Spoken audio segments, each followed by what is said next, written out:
Diyos ng Digmaan Azura. Kabanata 271, Yushiman Family. Sa totoo lang, pumunta ako dito sa pagkakataong ito dahil may magandang balita akong sasabihin kay Kuya Shinju.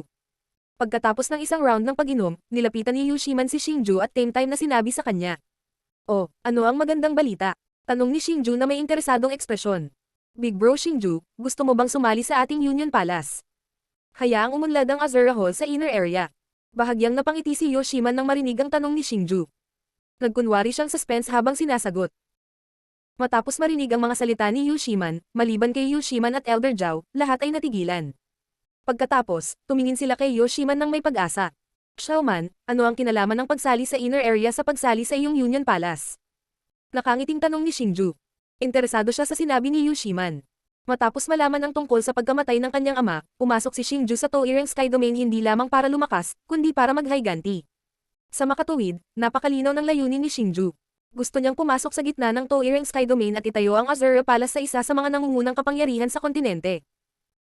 Pagkatapos, magagawa niyang labanan ang Mystical Palace at ipaghiganti ang kanyang ama. Sa makatuwid, syempre, nais ni Shinju na pumasok sa loob ng lugar sa lalong madaling panahon. Gayunpaman, bago siya magkaroon ng sapat na lakas, ayaw ni Shinju na gawin ang hakbang na ito.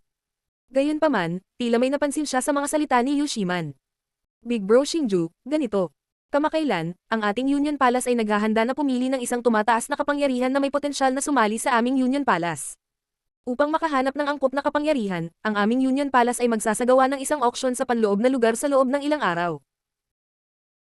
Pagdating ng panahon, magkakaroon ng maraming outer at inner circle factions na pinili ng ating Alliance Mansion para lumahok. Ang huling mananalo ay makakamit ng malaking gantimpala. Ang gantimpala na ito ay magiging isang malawak na bahagi ng lupain sa loob. Bilog para bumuo sila ng kanilang paksayon. Hindi lamang iyon, ang mananalong kapangyarihan ay nasa ilalim ng bandila ng ating Union Palace na magiging miyembro ng ating malaking pamilya. At sa pagkakataong ito, ang Azura Palace ni Big Bro Shinju ay isa sa mga kapangyarihang pinili ng Union Palace. Dahan-daang nagpaliwanag si Yoshiman. Nang marinig ito, halos lahat ng naruroon ay natukso. Maging si Shinju ay hindi maiwasang matuwa.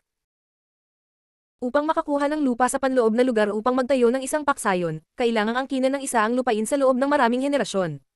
Kung nais ng isang panlabas na paksayon na sakupin ng isang piraso ng lupa sa panloob na lugar, kailangan nilang magkaroon ng sapat na lakas. Gayunpaman, ang puntong ito lamang ay isang bagay na hindi makamit ng maraming puwersa. Sa makatuwid, ang gantimpala ng nanalo ay maaaring maging kasing bukas ng sinabi ni Yushiman.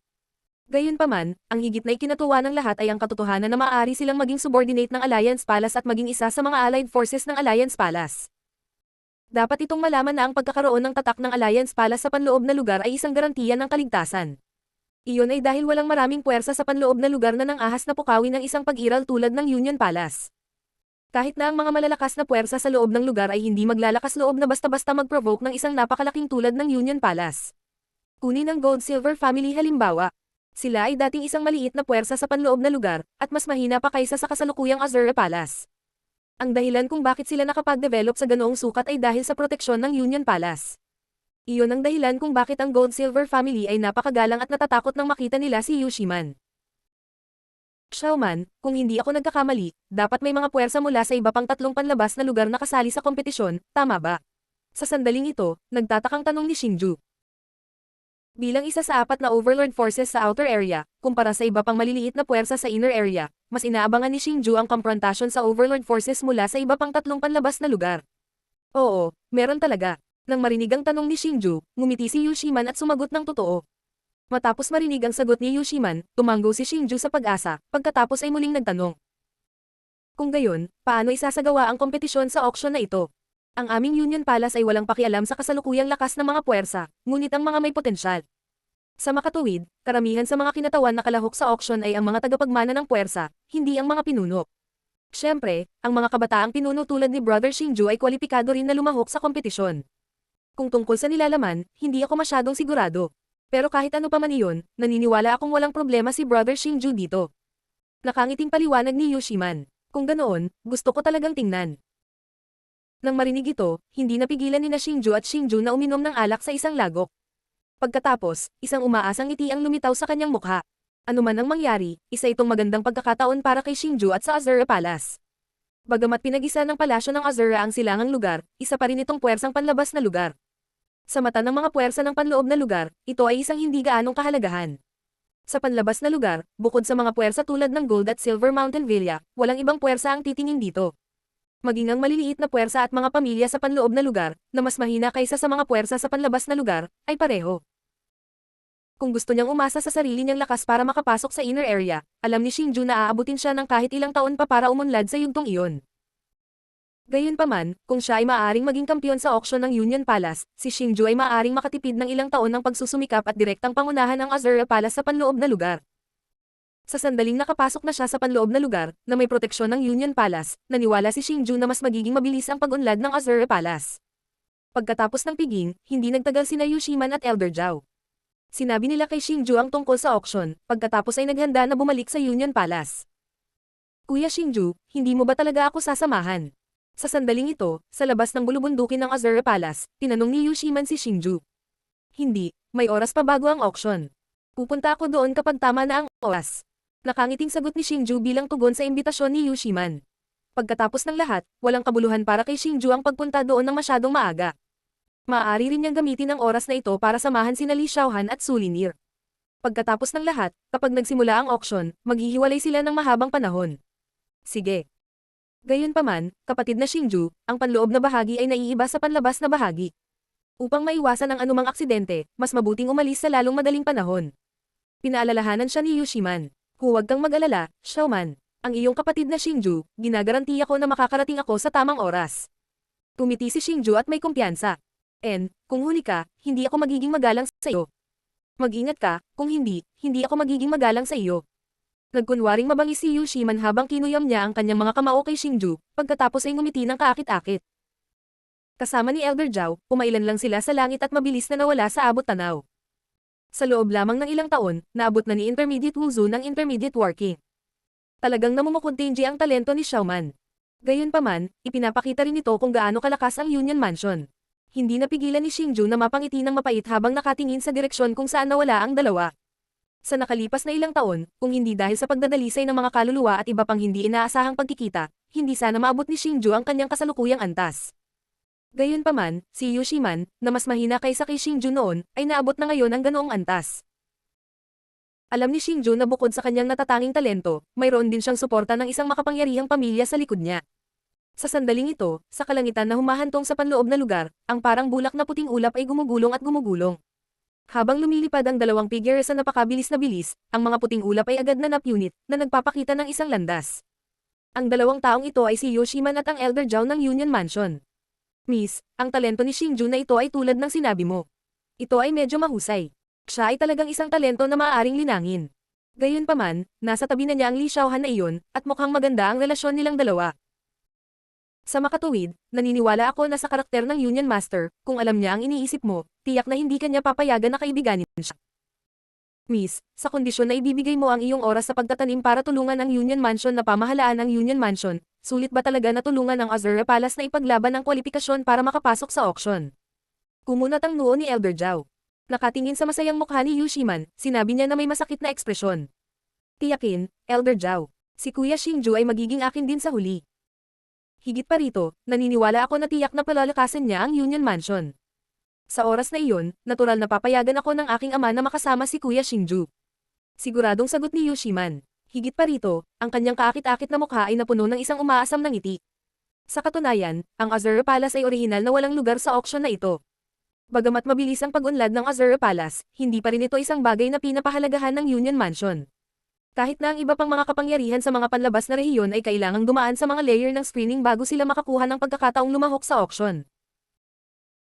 Gayunpaman, sa pagkakataong ito, nakuha ng Azura Palace ang kwalifikasyon para direktang makapasok sa auction. Maaari silang lumahok sa huling labanan para sa huling tagumpay, at lahat ng ito ay dahil sa tulong ni Yushiman. Pagkaalis ni Yushiman, sinasamahan ni Xingju ang dalawang dilag, sina Li Xiaohan at Su Linier. Matapos gumaling ang mga sugat ni Sulin, nagpa siya si Xingju na isama sina Su Linier at Li Xiaohan para mamasyal. Upang matiyak na ang paglalakbay ni Xingju sa auction ay hindi maaantala, pinili ni Li Xiaohan at Su Linier ang landas na patungo sa panloob na rehiyon. Gayunpaman, dahil dito, nagkaroon ng karagdagang pangatlong gulong sa masayang paglalakbay na ito, at iyon ay ang Yinhuang. Upang maiwasan ang anumang mga sakuna pagkatapos pumasok sa panloob na rehiyon, napagpasyahan na ang Yinhuang ay samahan si Xingju sa panloob na rehiyon. Gayunpaman, para kay Xingju, Li Xiaohan, at Su Linier, ang paglalakbay na ito ay napakaganda. Sa loob lang ng maikling buwan, maraming masasayang alaala ang kanilang tatlo. Pagkatapos ng isang buwang pamamasyal, umalis sina Xingju, Li Xiaohan, Su Linier, at Ying Huang sa Eastern Region at pumasok sa panloob na rehiyon. Sa sandaling ito, silang apat ay nasa isang sinaunang lungsod na tinatawag na Luo City. Bagaman ang mga gusali sa Luo City ay simple at walang palamuti, ito ay napakalaki, at ang populasyon ay napakasiksik. Sinabi na ang Luo City ay may kasaysayan ng ilang libong taon. Diyos ng Digmaan Azura. Kabanata 272, Rare Opportunity. Ang dahilan kung bakit nagpunta si Xingju at ang iba pa sa Luo Sol City ay dahil mayroong isang napakahalagang bagay sa lungsod, ang Ancient Teleportation Array. Ang matayog na rehiyon ng langit ay napakalawak, napakalaki. Ang panlabas na rehiyon ay dulo lamang ng iceberg ng Towering Heaven Domain. Kung ikukumpara sa panlabas na rehiyon, ang panloob na rehiyon ay mas malawak. Sa makatuwid, kahit nasa bilis ni na Xingju at Ying Huang, aabutin sila ng hindi bababa sa isang taon bago makarating sa lokasyon ng auction. Gamit ang Ancient Teleportation Array, aabutin lang sila ng ilang araw para makarating doon. Sa makatuwid, ito ang pinakamabilis na paraan ng transportasyon sa Towering Sky Region. Ang Ancient Teleportation Array ay nagmula sa sinaunang panahon, at ang paraan ng pagtatayo nito ay nawala sa kasalukuyang kontinente. Sa kabutihang palad, ang Ancient Teleportation Arrays na iniwan ng mga sinaunang nauna ay kumalat sa lahat ng mahahalagang lugar sa Towering Sky Region. Sa makatuwid, ito ay medyo maginhawa. Ang halaga ng paggamit ng Ancient Teleportation Array ay napakataas, at maaari itong ilarawan bilang isang malaking kita. Sa makatuwid, ang Ancient Teleportation Array ay isang bagay na pinakanasam ng lahat ng kapangyarihan sa panloob na rehiyon. Katulad nito, ang bilang ng Ancient Teleportation Arrays ay isa ring benchmark upang masukat ang lakas ng bawat kapangyarihan. Ang Ancient Teleportation Array sa Luo Sol City ay kinokontrol ng Gold and Silver Mountain Manor. Bagamat kontrolado ito ng Gold at Silver Mountain Manor, hindi ito sa kanila. Pinamamahalaan lamang nila ito para sa Alliance Mansion. Gayunpaman, ito ay isang magandang trabaho. Kunin ang pag-atake ng Gold at Silver Mountain Manor sa Azura Palace bilang halimbawa. Kung hindi dahil sa Ancient Teleportation Array, hindi sila makakaipon ng napakaraming puwersa sa ganoong taikling panahon. Kuya Xingju, dapat mong alagaan ang iyong sarili. Kung masasaktan ka ulit sa pagbabalik mo, hindi ako magiging magalang sa iyo. Matapos makapasok sa lungsod, hindi pinaalis ni Xingju sina Li Xiaohan at Su Linier. Kaya naman, nagpout si Li Xiaohan, puno ng kawalang kasiyahan ang kanyang mukha. Huwag kang mag-alala, ipinapangako na hindi ako sasaktan. Itinaas ni Xingju ang kanyang kanang kamay at siniguro ng nakangiti. Sak. Ying Huang, kailangan mong tulungan ako at si Li na alagaan si Kuya Xingju. Napaawang ang labi ni Li Xiaohan nang makita niya ang ekspresyon ni Xingju. Pagkatapos, lumingon siya kay Ying Huang at nakangiting humiling. Walang problema. Ipaubaya mo sa akin si Xingju. Huwag kang mag-alala. Ngunit ang dahilan kung bakit walang magawa sina Li Xiaohan at Su Lin ay dahil ginagarantiyahan din ng hari ng Ying Huang ang parehong bagay bilang Xingju. Halatang kasabwat dalawa. Pagkatapos ng nag-aatubili na pag-uusap, tumaas sa langit sina Li Xiaohan at Su Linier sa ilalim ng mga tingin ni Xingju at nagmamadaling bumalik sa East Region. Pagkaalis ni Li Xiaohan at Su Linier, si Xingju at ang Ying Huang ay dumiretso sa gitna ng Yellow Earth City, kung saan matatagpuan ang sinaunang teleportation array. Kailangang sabihin na ang Luo Sol City ay hindi lamang isang ordinaryong lungsod. Sinundan ni Xingju at ng Heroic Emperor ang daloy ng mga tao sa loob ng isang oras bago sila nakarating sa gitna ng lungsod. Sa sandaling ito, bahagyang nakikita ni Xingju ang sinaunang teleportation array na kumikislap na may mahinang asul na liwanag. Ito ang Ancient Teleportation Portal. Anong misteryosong pakiramdam? Nang malapit na si Xingju sa Ancient Teleportation Formation Square at nakita ang Ancient Teleportation Formation, hindi niya maiwasang mamangha sa kamanghamanghang Ancient Teleportation Formation sa kanyang harapan. Ang Ancient Teleportation Formation ay napakalaki, parang isang malaking parisukat. Bukod dito, sa gitna ng Ancient Teleportation Formation, mayroong libu-libong light pillars na nakakalat. Ang kapangyarihan ay binubuga ng mga liwanag na haligi ay nagparamdam kay Xingju na medyo hindi maarok. Wala silang anumang kapangyarihan sa opens iba, ngunit napakatibay nila, na may purong spatial na kapangyarihan. Sa tuktok ng portal ng teleportasyon ay isang malaking bituin. Sa paligid nito ay hindi mabilang na mga bituin na may iba't ibang laki. Ang mga bituin ay kumikislap na may mahinang asul na liwanag habang dahan-daang umiikot na parang isang kalawakan. Napakaganda nito. Bukod dito, may mga layer ng mga hadlang sa loob ng sinaunang teleportation portal. Bagaman malinaw na nakikita ng isa ang labas, hindi malinaw na nakikita ng isa ang loob. VIP cabin, at ordinaryong cabin. Ano ang ibig sabihin ng mga iyon? Sa sandaling ito, nabigla si Xingju nang matuklasan na mayroon talagang tatlong pasukan sa plaza ng Ancient Transportation Array. Bukod dito, ang mga salitang VIP cabin platform, at ordinary cabin platform ay nakasulat sa tatlong pasukan. Binata, ito ba ang unang pagkakataon mong gumamit ng sinaunang teleportation portal?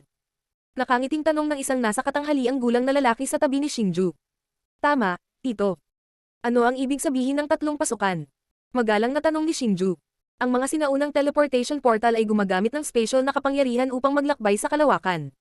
Sa makatuwid, pagkatapos gamitin ito, ang katawan ng isang tao ay maaalog, at ang mga jolts ay ang pinakamatinding labas. Sa makatuwid, ayon sa lokasyon ng sinaunang teleportation portal, mayroong tatlong mga cabin. Ang VIP cabin ay ang pinakakomportable, ngunit ito rin ang pinakamahal.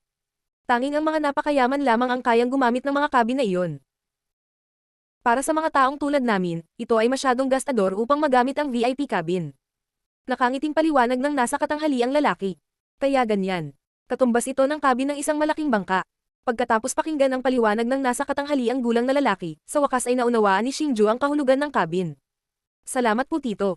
Pagkatapos nito, magalang na itinaas ni Xingju ang kanyang mga kamay patungo sa nasa katanghaliang gulang na lalaki, pagkatapos ay naglakad patungo sa VIP cabin kasama ang Ying Huang nang walang pag-aalinlangan. Ito. Haha, parang hindi mo talaga ma-judge ang isang libro sa cover nito. Ang aksyon ni Xingju ay nagulat sa nasa katanghaliang gulang na lalaki. Hindi niya inaasahan na si Xingju at ang Ying Huang na simple ang bihis ay pipiliin talaga ang pinakamarangyang VIP cabin. Sa sandaling ito, napagtanto niya na si Xingju ay hindi kasing simple ng inaakala niya. Kung ikukumpara sa iba pang mga cabin, ang VIP cabin ay may pinakamaliit na bilang ng mga tao. Kaya naman, mabilis na nakarating si Xingju sa harap ng cashier. Sa oras na ito, nabigla si Xingju nang malaman na ang presyo ng VIP cabin ay talagang isang mid-grade Earth class na tableta. Ang isang mid-grade Earth class na tableta ay isang astronomical na presyo para sa mga ordinaryong tao. Kung iisipin, talagang sobra-sobra. Ngunit para kay Xingju, isa lang itong patak sa balde. Hindi man lang ito karapat-dapat na banggitin, dahil ang isang bagay na hindi nagkulang kay Xingju ay ang tableta. Ngunit narinig din ni Xingju na ang Ancient Transmission Array ay maaaring patuloy na mag-teleport ng 12-dosenang beses sa isang araw, kaya ito ay talagang malaking kita. Ngunit sa sandaling ito, nagulat si Xingju nang makitang may karatula sa pasukan. Ang numero sa karatula ay patuloy na nagbabago, at sa tuwing may pumasok, ang bilang ay bababa. Nang maglaon, sinuri ni Xingju na dapat ay ang bilang ng mga upuan na natitira sa VIP cabin. Gayunpaman, ang ikinatuwa ni Xingju ay pagkatapos na bilangin ang bilang ng mga tao sa unahan, may natitira pang 2 upuan ng siya na at si Ying Huang na. Young Master, halos puno na ang VIP cabin, ano ang dapat nating gawin? Bakit hindi tayo pumunta sa VIP cabin at pumila? Puff, pumila ka, kasama nitong Young Master dito, paanong hindi kita papapasukin sa VIP cabin? Ngunit habang si Xingju ay masunarang pumila, naghihintay na pumasok sa VIP cabin upang tingnan ang loob ng transmission array, bigla niyang narinig ang 2 boses sa kanyang likuran. Paglingon, natuklasan ni Xingju na ito ay isang pares ng amo at katulong. Ang tinutukoy bilang Young Master ay isang lalaking nasa katanghaliang gulang na may mabhilog na figura at puno ng pockmarks ang mukha. Naisip ni Xingju sa kanyang sarili, sa kanyang edad, dapat siyang tawagin bilang tiyuhin. Ang isipin na tatawagan siya ng katulong bilang Young Master. Samantalang ang utusan, siya ay kasing payat ng patpat. Mukhang hindi maganda ang pakikitungo sa kanya ng kanyang Young Master, kung hindi ay hindi siya payat. Gayunpaman, nararapat na banggitin na ang lakas ng Young Master ay aktwal na umabot sa antas ng isang mataas na antas ng martial god. Nagulat ito kay Xingju, dahil kahit anong tingin niya rito, hindi inisip ni Xingju na siya ay isang cultivation genius. Ngunit sa sandaling ito, ang pinaka-curious ni Xingju ay kung paano siya pinayagan ng matabang Young Master at ang kanyang katulong na maupo sa VIP cabin. Ito ay dahil sa pagdating ng dalawa sa kanila, ang cabin ay nagkataong puno. Sa pag-asang ito, mabilis na pumila si Xingju sa harapan ng pila. Ngunit nang maglabas si Xingju ng 2 mid-grade na table task at ibibigay na sana ito sa miyembro ng Gold at Silver Mountain Villa na kumukuha ng mga table task, isang eksenang nagpagalit kay Xingju ang nangyari. Hindi man lang tiningnan ng miyembro ng Gold at Silver Mountain Villa ang 2 mid-grade na table task na ibinigay ni Xingju. Sa halip ay sinulyapan niya ang matabang lalaki sa likuran niya. Pagkatapos, nakangiting tumango siya sa matabang lalaki, pagkatapos ay sinabi kay Xingju na may diretsyong mukha. Puno ang VIP cabin. Pumunta sa ibang cabin at pumila. Nang makita ito, bahagyang nagbago ang ekspresyon ni Xingju. Itinuro niya ang karatulang kahoy at nagtanong. Anong biro? Hindi mo ba nakikilala ang salitang, 2, na nakasulat doon? Gayunpaman, ang miyembro ay hindi natakot sa pagtatanong ni Xingju at kumpiyansang sinabi, syempre nakikilala ko ito. Gayunpaman, ang huling 2 cabin ay na-reserve na ng Young Master na ito. Si Xingju at ang Ying Huang ay ganap na itinago ang kanilang mga aura. Kasama ng kanilang medyo ordinaryong damit, hindi masabi ng miyembro ng Gold at Silver Mountain Villa na si Xingju at ang Ying Huang ay pambihira. Masasabing punong-puno ng panunuya ang kanyang mukha. Nagpareserba na sila ng mga cabin. Malinaw na nasa likod ko sila. Bulag ka ba? Narinig ito, naging malamig ang ekspresyon ni Xingju habang malamig siyang magsalita. Ano? Sinusubukan mo bang manggulo? Alam mo ba kung saan ang lugar na ito? Ito ang teritoryo ng Gold at Silver Mount Via. Mas galit na sigaw ng miyembro nang makitang nagbago ang ekspresyon ni Xingju. Bukod dito, sa sandaling matapos siyang magsalita, 12-12 ng miyembro ng Gold at Silver Mountain Villa ang agad na tumakbo palabas mula sa plaza at pinalibutan si Xingju. Ang mga taong ito ay nasa antas ng martial god. Ay, napaka-daring ng binatang yan. Talagang naglakas loob siyang manggulo rito. Nililigawan ng binatang ito si kamatayan. Mukhang mahihirapan siya ngayon. Ang biglaang eksenang ito ay nakatawag din ng atensyon ng mga tao sa paligid. Kaagad, nagkaroon ng pagsabog ng diskusyon at buntong hininga sa gitna ng karamihan. May mga tao pang ang nakipagkasundo kay Xingju. Gayunpaman, mas maraming tao ang may saloobin na manood ng magandang palabas. Gusto nilang makita kung paano ipahiya ni Xingju ang kanyang sarili. Isang bangkos ng basura. Sa pagtingin sa mga miyembro ng Gold at Silver Mountain Villa na nakapaligid na sa kanya, ngumiti si Xingju sa pang-aalipusta. Puno ng pangungutya ang mukha niya. Para kay Xingju, madali niyang mapapatay silang lahat sa isang pag-iisip. Sa katunayan, hindi nila alam kung paano sila namatay. Diyos ng Digmaan Azura. Kabanata 273, Sinaunang Teleportasyon. Gayunpaman, ayaw ni Xingju na magsimula ng massacre dahil sa maliit na bagay. Ito ay dahil ang Gold at Silver Mountain Villa ang namamahala sa teleportation formation. Kahit na labis na naiinis si Xingju sa Gold at Silver Mountain Villa, upang matagumpay na maabot ang venue ng kompetisyon, nagpa siya si Xingju na gumawa ng exception at tiisin ito. Maiiwasan niya ang massacre, ngunit tiyak na pahihirapan sila ni Xingju. Ikaw ba ay naghahanap ng kamatayan? Naglakas loob ka bang gumawa ng gulo sa teritoryo ng Gold at Silver Mountain Villa? Sa sandaling ito, ang matabang lalaki sa likod ni Xingju ay umindayog ng kanyang flab at naglakad sa harap ni Xingju. Pinagalitan niya si Xingju. Buzz. Sa sandaling ito, isang ideya ang pumasok sa isip ni Xingju. Isang malakas ngunit hindi nakikitang aura ang lumabas tulad ng isang bagyo kung saan si Xingju ang nasa gitna. Ang mga miyembro ng Gold at Silver Mountain Villa na nakapaligid kay Xingju ay nabigla sa sandaling nakilala nila ang aura na ito. Ang ilan sa kanila ay natangay ng libu-libong metro ang layo bago bumagsak sa lupa. Nang bumagsak sila sa lupa, samukha sila ng mga subo ng dugo. Ang kanilang mga mukha ay mapatla, at ang kanilang mga katawan ay walang kapangyarihan. Naiwan lamang sila sa kalahati ng kanilang buhay. Sa sandaling ito, tumingin sila kay Xingju, na nakatayo sa parehong lugar na parang walang nangyari. Puno ng takot ang kanilang mga mukha. Wuwo, wuwo. Bukod dito, sa sandaling ito, ang taong grasa na nagalit kay Xingju kanina ay lumulutang sa ere. Nakalutang na siya sa himpapawid, at puno ng gulat at sakit ang mukha niya habang walang tigil na nagpupumiglas. Anong sinabi mo lang? Sabihin mo ulit. Napangiti si Xingju habang nakatingin sa taong grasa na nakalutang sa ere. Sabi ko hindi ako tao, sabi ko hindi ako tao. Itong young master, nagkamali ako. Patawarin mo ako. Sa sandaling ito, sa wakas ay napagtanto ng taong grasa kung gaano kay takat si Xingju, kaya patuloy siyang nagmamakaawa kay Xingju na may boses na kasing pangit ng baboy na umiiyak. Gayunpaman, hindi alam ni Xingju kung matatawa o maiiyak sa biglaang pagbabago ng ugali ng taong grasa na wala man lang dignidad. Nadama ni Xingju na madudumihan niya ang kanyang sarili kung sasalakayin niya ang gayong tao.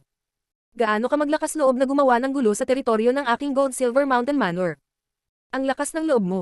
Sa sandaling ito, biglang umalangaw ang isang paputok na sigaw ng isang matandang lalaki mula sa gitna ng karamihan. Kasabay nito, ang aura ng isang high-level na working ay biglang bumagsak sa kanila. Sa sandaling ito, ang lahat ng naruroon ay nakaramdam ng inis sa aura. Gayunpaman, hindi nagbago ang mga ekspresyon ni Xingju at Yinhuang. Hindi sila naapektuhan kahit kaunti. Nang umalangaw ang paputok na sigaw, lumabas mula sa karamihan ng isang matandang lalaki na nakasuot ng matanda. Nang makita niya ang hindi nagbabagong ekspresyon ni Xingju at Yinhuang, hindi niya maiwasang kumunot ang kanyang mga kilay. Ang kanyang intuition ay nagsabi sa kanya na ang dalawang ito ay hindi dapat gawing trifle. Maaari ko bang malaman kung bakit pinoprotektahan ninyong dalawa ang mga tao sa aking Gold Silver Mountain Manor? Matapos matuklasan ang kakaiba ng Xingju duo, binawi ng elder ang aura na kanyang ipinalabas at mahinahong nagtanong. Kung gusto mong magtanong ka sa sarili mong mga subordinate. Nang makita ito, malamig na ngumuso si Xingju. Sa isang pag-iisip, isang figure ang bumaril mula sa malayo, na sinamahan ng isang nakakatakot na panagoy. Sa huli, lumapag ang figure sa harap ng matanda. Ito ang miyembro ng Gold Silver Mountain Manor na nakakolekta ng tableta. Ano ang nangyayari? Matapos makita ang miyembrong ito, napakunot ang noo ng matanda. Bilang manager ng lugar na ito, halos mahulaan niya kung ano ang nangyayari. Agad niyang kinaladkad ang kalahating patay na miyembro at mariing tinanong. Elder, hindi sa gusto kong pahirapan ang young master na ito. Hindi ko siya pinayagan na pumasok sa cabin, pero may qualification token ang young master na iyon para sumali sa auction. Kaya, napuno ang mukha ng miyembro.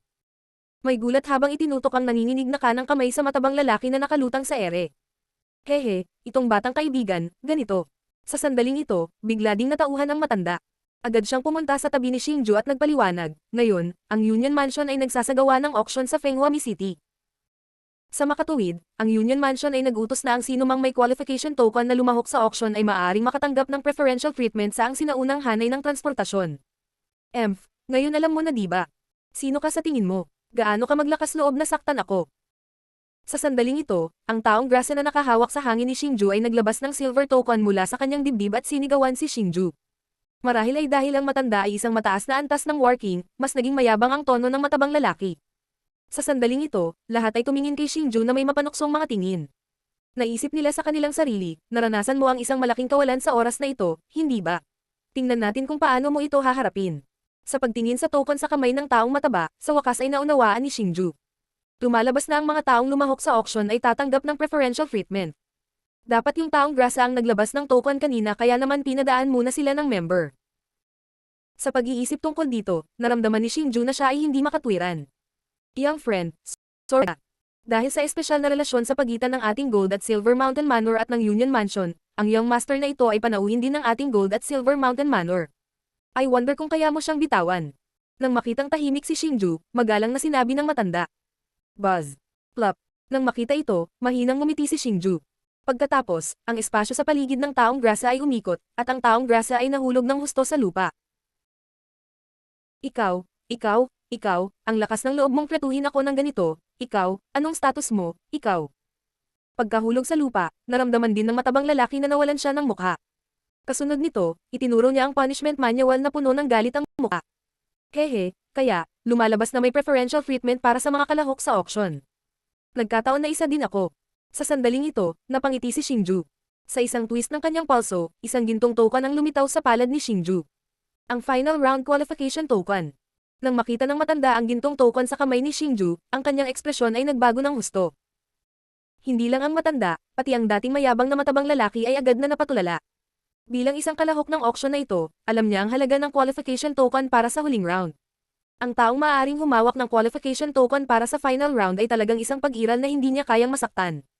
Hehe, batang kaibigan, ang galing mo talagang magtago. Kasalanan ng Gold and Silver Mountain Manor ko kung bakit hindi kita natanggap ng maayos. Sundan mo ako. Pagkatapos ng sorpresa, ang matanda ay nagmamadaling yumuko ng malalim, at pagkatapos ay personal na inakay si Xingju patungo sa Ancient Teleportation Array. Tanging ang matabang lalaki, na may mukha na puno ng matagal na takot, at ang natulala na karamihan ang naiwan. Hindi nila akalain na ang mukhang ordinaryong binata na ito ay magkakaroon ng ganitong espesyal na pagkakakilanlan. Bagamat ang mga ordinaryong tao na tulad nila ay hindi naiintindihan ang halaga ng final round qualification token, naramdaman nila na si Xingju ay pambihira mula sa mapagpakumbabang ugali ng Gold and Silver Mountain Manor Elder kay Xingju. Matapos makapasok sa teleportation array, natuklasan ng executioner na mayroon talagang hadlang sa paligid ng teleportation array. Ang hadlang na ito ang naghihiwalay sa VIP cabin platform, at sa ordinaryong cabin platform. Maliban sa napapaligiran ng isang mapusyaw na asul na Spirit Formation Wall, ang VIP cabin kung saan kinaroroonan ni Xingju at ng Heroic King ay isa lamang circular hall. Sa bulwagan, may mga kakaibang upuan na nakaayos. Bukod sa mga kakaibang upuan, walang iba sa Ancient Teleportation Array. Maging ang mga high-class na cabin sa malaking bangka sa Endless Sea ay ilang beses na mas maluho kaysa rito. Sa sandaling iyon, naramdaman ni Xingju na parang na-scam siya. Binabati ng subordinate na ito si Elder Liu. Sa sandaling iyon, isang miyembro ng Gold at Silver Mountain Manor ang lumakad at magalang na binati ang Elder. Nang mga sandaling iyon, may mga nakaupo sa kakaibang upuan. Nang makita nila na sina Xingju at Ying Huang ay personal na dinala ng Gold and Silver Mountain Manor Elder, hindi nila maiwasang tumingin kina Xingju at Ying Huang na may nagtatakang tingin. Pagkatapos nito, nag-iwan si Elder Liu ng ilang tagubilin sa miyembrong iyon bago umalis. Magalang na inanyayahan ng miyembro sina Xingju at Ying Huang na maupo sa dalawang upuan. Sa sandaling ito, natuklasan ng executioner na ang material ng upuan ay lubhang espesyal. Ito ay tila guwang sa loob, at talagang naglalaman ito ng napakapangangilabot na kapangyarihan ng kalawakan. Bukod dito, may maliit na uka sa gitna ng upuan. Sa sandaling iyon, ang miyembrong iyon ay naglabas ng dalawang transparent na spirit formation card mula sa kanyang dibdib, pagkatapos ay inilagay ito sa mga uka ng dalawang upuan. Sa sandaling iyon, kitang-kita ni Xingju ang mga salitang nakasulat sa mga card. Elegance Mystic. Ang Magnificent Mystic City ang lugar kung saan ginanap ang auction, kaya ito rin ang destinasyon ni Xingju at Ying Huang. Nang handa na ang lahat, umupo sina Xingju at Ying Huang sa mga upuan. Ang sarap sa pakiramdam. Matapos umupo sa kakaibang upuan, naramdaman ni Xingju ang kakaibang pakiramdam na kumalat sa kanyang katawan mula sa upuan. Sa sandaling iyon, ang kanyang katawan ay tila sumailalim sa isang qualitative na pagbabago, na ginagawang komportable si Xingju. Ham ham ham ham ham. Hindi nagtagal pagkatapos umupo sina Xingju at Yinhuang, isang kakaibang dagandong ang biglang dumating mula sa kanilang paligid. Mula sa mga bulong ng mga nakapaligid na tao, masasabi ni Xingju na ito ang pasimula sa pag-activate ng Ancient Teleportation Array. Ham ham ham ham ham. Pagkatapos ng dagandong, natuklasan ni Xingju na ang paligid ay unti-unting nagbabago. Ang mga sinag ng malalim na asol na umaagos na liwanag ay lumabas mula sa ilalim ng kanyang mga paa, at pagkatapos ay mas marami sa kanila ang bumaril. Sa huli, ganap nilang pinalibutan si Xingju. Sa sandaling iyon, maliban sa umaagos na liwanag, maging ang Yinhuang na nakaupo sa tabi ni Xingju ay nawala. Tuluyan na siyang napalitan ng umaagos na light blue na umaagos na liwanag. Kung hindi dahil sa katotohanang malinaw niyang naramdaman ang presensya ni Yinhuang sa tabi niya, maghahinala si Xingju na umalis na ang Yinhuang. Ang Ancient Teleportation Array na ito ay talagang misteryoso. Sa sandaling iyon, alam ni Xingju na opisyal na na-activate ang Ancient Teleportation Array, at nakapasok na rin sila sa misteryosong teleportation. Dahil nasa tamang landas ang Ancient Teleportation Array, natuklasan ni Xingju na higit sa kalahati ng mga tao sa Teleportation Array ay nawala. Ilang dosenang tao pa lang ang kasama nila, at alam ni Xingju na ang mga taong iyon ay malamang na nai-teleport sa ibang destinasyon. Diyos ng Digmaan Azura. Kabanata 274, mga espesyal na benepisyo. Ang Ancient Teleportation Array ay talagang kamangha-mangha. Mukhang ang lumikha ng Ancient Teleportation Array na ito ay isang dalubhasa na tunay na nakakaunawa sa kapangyarihan ng espasyo. Sa pagtingin sa napakagandang tanawin sa paligid niya, alam ni Xingju na sa likod ng mabilis na pag-agos ng madilim na asol na liwanag ay isang napakalalim na batas ng kalawakan. Ang antas ng law of space na iyon ay hindi isang bagay na maihahambing ng Space Force na alam niya. Matapos maabot ang antas ng War King, ang lakas ng isang tao ay hindi na limitado sa pagpapabuti ng War Chi ng isang tao. Ang pagkakahawak sa Space Force ay isa ring benchmark upang masukat ang lakas ng isang eksperto. Sa makatuwid, sa sandaling ito, si Xingju ay lubusang isinubsob ang sarili sa nakapalibot na espasyo. Gusto niyang gamitin ang matalas na Soul Force ng Spirit Eater Clan para maunawaan ang mas malalim na antas ng Space Force. Gayunpaman, ang nagparamdam kay Xingju na medyo walang magawa ay kahit na ang mahiwagang Space Force ay nasa harapan niya, hindi niya maramdaman ang pag-iral nito. Gayunpaman, hindi sumuko si Xingju dahil dito. Sa halip, ipinagpatuloy niya ang paglubog sa kanyang sarili sa mahiwagang Space Force. Buzz. Sa sandaling ito, mahigpit na nakapikit ang mga mata ni Xingju habang itinutulak niya ang kanyang Soul Force sa limitasyon. Nais niyang hanapin ang mga misteryo ng Space Force sa Teleportation Array. Gayunpaman, isang sunod-sunod na tunog ng dagandong ang biglang umalangaw mula sa paligid. Nakarating na ba tayo? Nang imulat niya ang kanyang mga mata, nagulat si Xingju nang makitang unti-unting bumagal ang mabilis na pag-agos ng madilim na asul na liwanag. Sa huli, ito ay ganap na nawala, at ang Yinhuang, na orihinal na nasa tabi ni Xingju, ay muling lumitaw sa tabi niya. Mukhang nakarating na tayo. Sa sandaling ito, tumingin din ang Yinhuang kay Xingju. Tumiti ang dalawa sa isa't isa, saka tumayo at nagsimulang maglakad palabas ng Ancient Teleportation Array. Pagkatapos maglakad palabas ng Ancient Teleportation Array, natuklasan ni Xingju na ang Fenghuami City ay talagang isang magandang lungsod. Ang mga sinaunang gusali ay daan-daang metro ang taas, at nang tumangala siya mula sa ibaba, ito ay tila isang hagdanan na dumiretso sa Heavenly Realm. Sa sandaling ito, ang mga kalye at eskinita ng Fenghuami City ay abala sa mga tao. Naging abala ito sa ingay at excitement. Sa mga taong ito, halos walang ordinaryong tao. Kahit na ang War Kings ay hindi namumukod tangi sa karamihan. Marahil ang War Emperors lamang ang maaaring makaakit ng atensyon ng karamihan. Talagang kapansin-pansin ang panloob na rehiyon. I wonder kung anong uri ng eksena ang magiging sentro ng Toireng Sky Region. Sa pagtingin sa eksenang nasa harapan niya, hindi napigilan ni Xingju na mapabuntong hininga sa kanyang puso. Sa Eastern Continent, ang mga martial gods ay iginagalang ng mga eksperto, ngunit sa panloob na rehiyon ng Toireng Domain, sila ay mga mababang antas na pag-iral. Kung iisipin ito, ang Eastern Continent ay talagang mahirap at malayong lugar kumpara sa Toireng Domain. Ang Fenghuami City ay karaniwang hindi ganito kasigla. Gayunpaman, sa sandaling ito, biglang tumunog ang boses ng isang lalaki sa likod ng Xing Execution. Paglingon, natuklasan ni Xingju na isang binata ang dahan-daang naglalakad patungo kay Xingju. Katamtaman ng pangangatawan ng lalaki, at naglabas siya ng aura ng isang scholar. Siya ay nakasuot ng maayos, ngunit ito ay nagkakahalaga ng pagbanggit na ang lakas ng lalaking ito ay umabot sa mid-level working realm. Sa sandaling ito, nakangiti siya kay Xingju sa isang palakaibigang paraan. Mukhang naiintindihan ng kapatid na ito ang Fenghua Beauty City. Magalang nasagot ni Xingju nang makita niya ang tugon ni Lindong. Wala rin akong masyadong alam tungkol dito. Kaunti lang ang narinig ko tungkol dito. Parang pareho ko itong kapatid. Hindi ka naman taga Inner Region, di ba? Nandito ka rin kaya para sumali sa auction na inorganisa ng Union. Sa sandaling ito, ang lalaki ay lumapit kay Xingju at magalang na nagtanong na nakangiti. Hehe, baka taga-inner region din tong kapatid na to. Nang marinig ang tanong ng lalaki, nakangiting sumagot si Xingju. Gayunpaman, may premonition si Xingju na narito ang lalaking ito para lumahok din sa auction. Ako si Go Jing, ang Young City Lord ng Outer Region. Nandito nga ako para lumahok sa auction na inorganisa ng Union. Maaari ko bang malaman ang pangalan ng kapatid na ito? Kinaikop ng lalaki ang kanyang mga kamay at magalang na nagtanong. Panginoon ng Azura Palace, Xingju. Nang marinig ang pangalan ni Go Jing, nagulat si Xingju saglit, pagkatapos ay sumagot siya ng nakangiti.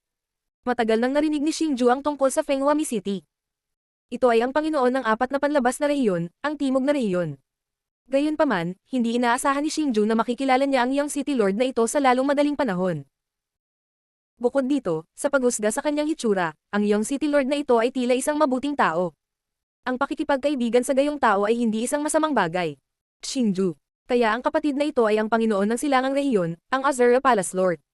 Isang karangalan na makilala ka. Nang marinig ang mga salita ni Xingju, ang mukha ng lalaki ay puno ng pagtataka, pagkatapos ay nasa sabik niyang sinabi. Hehe, bagong kapangyarihan lang ang Azura Palace ko. Paano ito maihahambing sa Fenghuami City? Nang makita ang reaksyon ng lalaki, sinabi ni Xingju na may mahinang ngiti. Haste, hindi mo masasabi yan. Ang pagsasama-sama ng silangang rehiyon ng Fenghuami City at ang katimugang rehiyon ay isang bagay ng henerasyon ng aking lolo. Ngayon, ang aking ama ay minana lamang ang pamana ng aking lolo. Hindi tulad ni Kuya Xingju, ikaw ay nag-iisang binuo ang iyong imperyo gamit ang iyong sariling lakas. Nang makita ito, buong lakas na gumanti si Go Jing. Bukod dito, puno ng paghanga ang kanyang mga mata. Iyong City Lord Go Jing, niloloko mo ako. Nang makita ang ugali ni Go Jing, walang magawang umiling si Xingju at mapagpakumbaba siyang sumagot. Pagkatapos magpalitan ng ilang kasiyahan, nagpa siya sina Xingju at Ying Huang na samahan si Go Jing sa palasyo kung saan ang Union Palace ang nag-host ng mga kalahok sa auction. Habang nasa daan, natuklasan din ni Xingju na kahit na si Go Jing ay mukhang iskolar sa labas, siya ay isang prangka na tao na nagsasalita ng kanyang isip at lubos na prangka. Kahit na sumasali siya sa auction, ayaw niyang makasama ang mga eksperto ng ibang puwersa. Sa halip, dumating siyang mag-isa. Iyong City Lord Go Jing, bakit mo nasabi na ang Fenghuami City ay hindi ganito kasigla noon? Sa sandaling ito, si Xingju at ang dalawa pa ay nakasakay sa isang karwahe. Hindi naiwasang magtanong ni Xingju. Actually, wala akong masyadong alam tungkol dito. Pero dahil sa Fenghuami City gaganapin ang auction, nabalitaan ko ito sa daan. Ayon sa kanila, ang Fenghuami City ay umiral ng libu-libong taon. Noon, ang Fenghua City ay walang ganitong pangalan, ito ay tinatawag na Fenghua City. Noon, ang Fenghua City ay isa rin sa mga nangunguna, puwersa sa panloob na rehiyon. Gayunpaman, ang kakaiba ay ang City Lord ng Magnificent Wind City at ang lahat ng mga eksperto ng Magnificent Wind City ay biglang nawala sa isang gabi, at ang Magnificent Wind City ay naging isang walang nakatirang lupain. Higit pa rito, ang pangunahing complex ng palasyo kung saan siya naninirahan sa lahat ng mga taon na ang nakalipas ay naging isang Great Bewitching Formation pagkatapos niyang mawala. Ang Great Bewitching Formation na ito ay lubhang kakaiba, at walang sinuman sa itaas ng Working Realm ang makakapasok dito. Ang mga nasa ilalim ng Working Realm, hindi na sila makakabalik.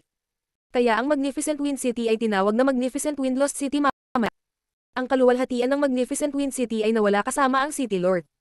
Higit pa rito, may chismis na mayroong relic ng unang City Lord sa Soul Bewitching Array. Kaya naman, maraming eksperto ang nagtangkang sirain ang Soul Bewitching Array, ngunit hindi nagtagumpay. Paglaon, ang Fenghuami City ay inookupahan ng Alliance Mansion at ito ay nisaled. Simula noon, maliban sa mga tao ng Alliance Mansion, walang ibang nakatuntong sa Fenghuami City. Kamakailan, ang Fenghuami City ay pumasok sa paningin ng publiko dahil sa auction ng Alliance Mansion. Higit pa rito, dahil sa reputasyon ng Fenghuami City at ang katotohanan na maraming tao ang nanunood ng auction, ang Fenghuami City ay napakasigla ngayon, dahan-dahang paliwanag ni Go Jing kay Xingju. Nakikita ko, hindi ko inaasahan na ang Fenghuami City ay may ganoong background. Nakangiting buntong hininga ni Xingju. O tama, Palace Master Xingju, narinig ko rin na ang auction sa pagkakataong ito ay may kaugnayan sa nakakabighaning hanay sa Fenghuami City. Sa sandaling ito, lumapit si Go Jing kay Xingju at sinabi sa isang mahiwagang paraan. Haha, hindi ba ang nakakaakit na hanay ay isang bagay na ang workings at mas mataas lang ang nakakapasok? Nagkunwaring naguguluhan si Xingju at nagtanong. Haste, hindi mo kailangang mag-alala tungkol dyan. Ang Alliance Mansion ay nagsasaliksik tungkol sa Fenghuami City sa loob ng maraming taon. Marahil ay sinira nila ito. Case. Nandito na tayo. Tara na, Palace Master Xingju. Tingnan natin kung anong klaseng tao ang sumasali sa auction sa pagkakataong ito. Sandaling ito, ang Beast Carriage ay nakarating na sa harap ng palasyo kung saan ang Alliance Mansion ang namamahala sa pagtanggap ng mga kalahok sa auction. Si Go Jing ang unang tumalon sa karwahe at naglakad patungo sa pasukan ng palasyo. Pagkababa ng beast carriage, natuklasan ni Xingju na ito ay isang medyo magandang kompleks ng palasyo.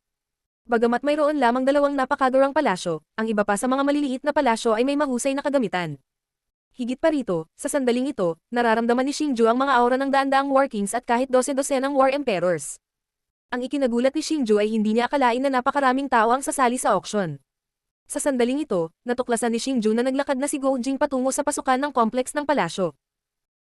Kumuha siya ng pilak na token mula sa kanyang dibdib at pumasok sa pavilion sa pasukan ng palasyo. Ang token sa kamay ni Go Jing ay kapareho ng nakita niya sa Luo City, ang token ng mataba. Hindi lang si Go Jing.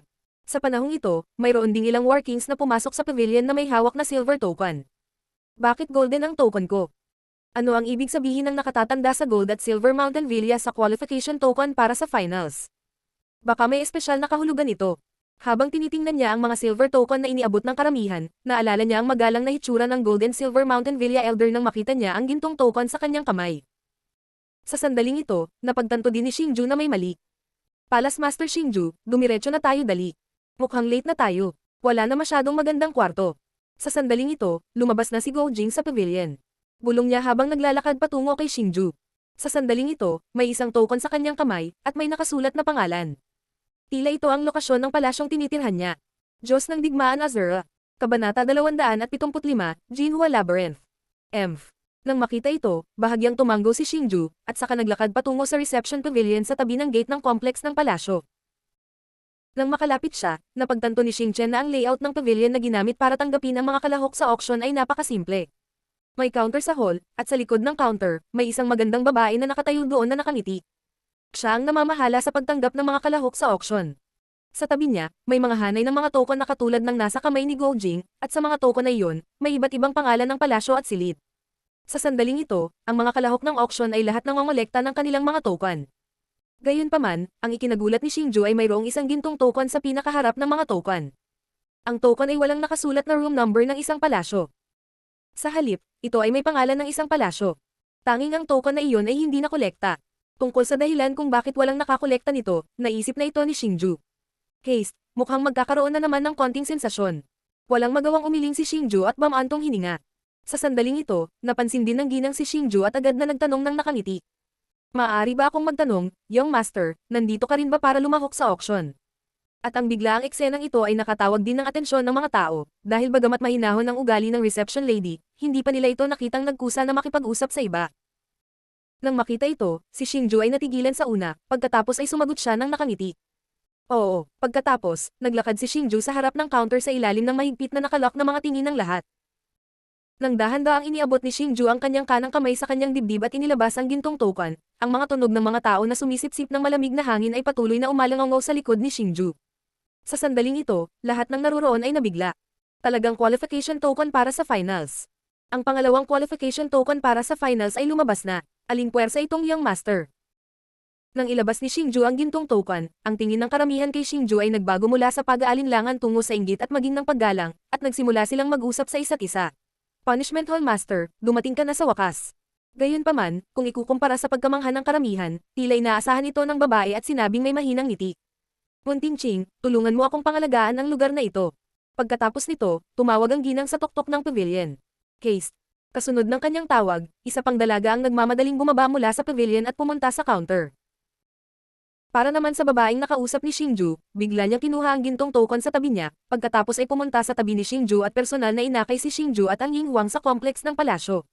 Ang Palace Master Xingju talaga ang may hawak ng pangalawang qualification token para sa finals. Mukhang hindi dapat maliitin ang lakas ng Azura Palace. Pagkaalis ni Xingju, ang batang Panginoon ng lungsod ng Magnificent Jinchang, si Go Jing, ay nagsabi na may pagtataka.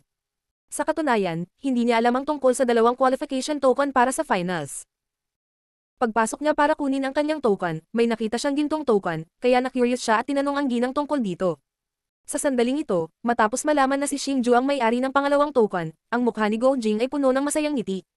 Pagkatapos, naglakad siya patungo sa sariling kwarto. Sa pangunguna ng ginang, si Xingju at ang Yinghuang ay pumunta sa harapan ng napakagandang palasyo. Nang sundan ni Xingju ang ginang sa palasyo, malinaw niyang naramdaman ang hindi mabilang nakakaibang mga tingin na nakatutok sa kanya mula sa likuran. Matapos makapasok sa palasyo, mas nabigla si Xingju nang malaman na hindi lamang ang palasyo ay napakarangal, ngunit mayroon ding ilang mga tagapaglingkod sa palasyo. Pagkapasok ni Xingju, ang grupo ng mga katulong ay tinawag ng ginang upang bisitahin ang kanilang pansamantalang amo, si Xingju.